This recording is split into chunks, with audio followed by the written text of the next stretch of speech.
epilepsy doesn't run in my family, and I never had a seizure growing up. And then 2008, I believe, or 2007, I had a snowboarding accident, and I like fell on my hip, and I had like muscle contusions. They thought I dislocated it, whatever. So they gave me pain medication, and it was ibuprofen.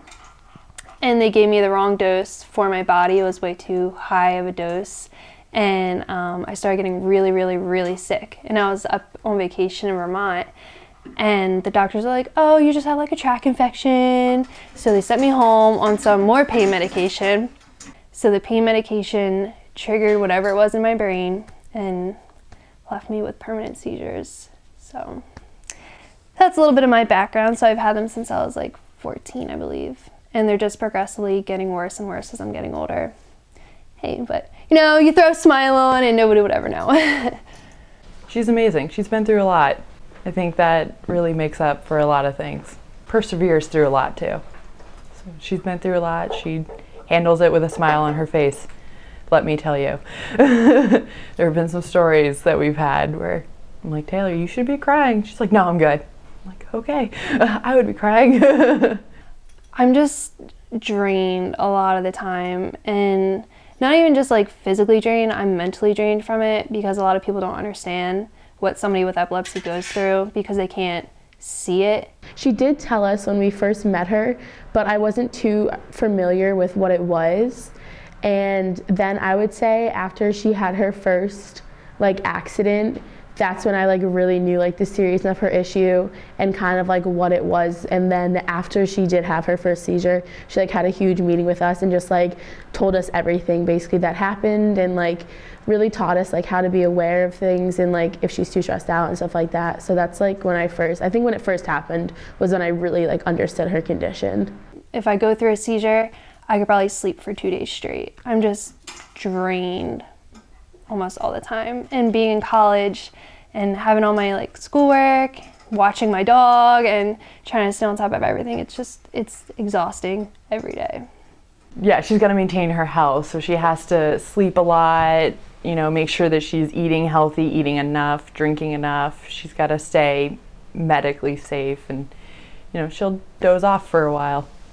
And I think that's really good. She needs to be sleeping. She knows when her body's not feeling well. She definitely deals with that a lot, and she handles it pretty well. It's a deadly disease that people don't know. They think, oh, somebody just has seizures, but daily people die from it. And not like I really feel like I always have to like explain myself to them and let them know like, hey, I have epilepsy, this is what happens, this and this and this. She told us about it a couple months into last year, into the first semester, maybe October. I was a little nervous because I don't have any medical issues, so I didn't know how to handle it. But she was very open with telling us if she was having issues. So she would let me know at least, and then I'd be a little bit more cautious about what she was doing and how I could help and stuff like that.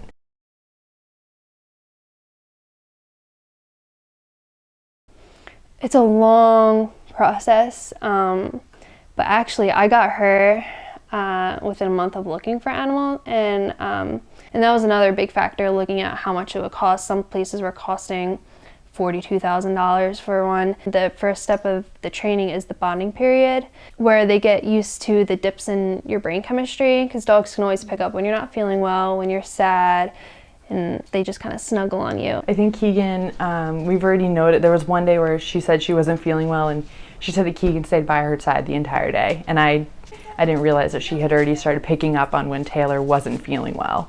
I thought that that was like really huge, because I never had a dog, so I didn't know that bond that could be there. And I thought that was really interesting that she, even being for a 4-month-old puppy and knowing Taylor for only like 2 months now, she was able to pick up on when she wasn't feeling well. I thought that was like really amazing, and I think that's going to be a huge help to Taylor.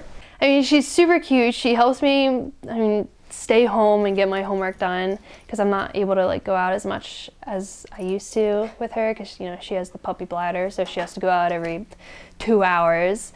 But it's a big distraction because she's so cute, and I just like to like snuggle with her, but she's always getting into something, always. She's teething right now, so she'll find something to chew on, and then I have to stop what I'm doing, pull her away from it, spray down with bitter spray so she doesn't go back to it, take her out. But those little things they're really nothing compared to all the help that she's been giving me. And I really am so happy that I have her here. It's tight quarters. That's what it's like. But it's good. She's entertainment sometimes because she likes to run in the very small room. So that's entertaining to watch sometimes. It's good, and she bites on things. So you gotta be careful of your stuff. But it's good to have her here. She's nice. She'll just be a good company to me, and I know I'm in safe hands when she's fully trained. I do have a full-time job when I graduate in Pennsylvania at an engineering firm. They're going to pay for my grad school as well. I'll be getting my master's in engineering either at Purdue, Carnegie Mellon, or Villanova. I have to still decide. It's really hard. But my main goal is to get a job working for Disney as an Imagineer, working on the roller coasters.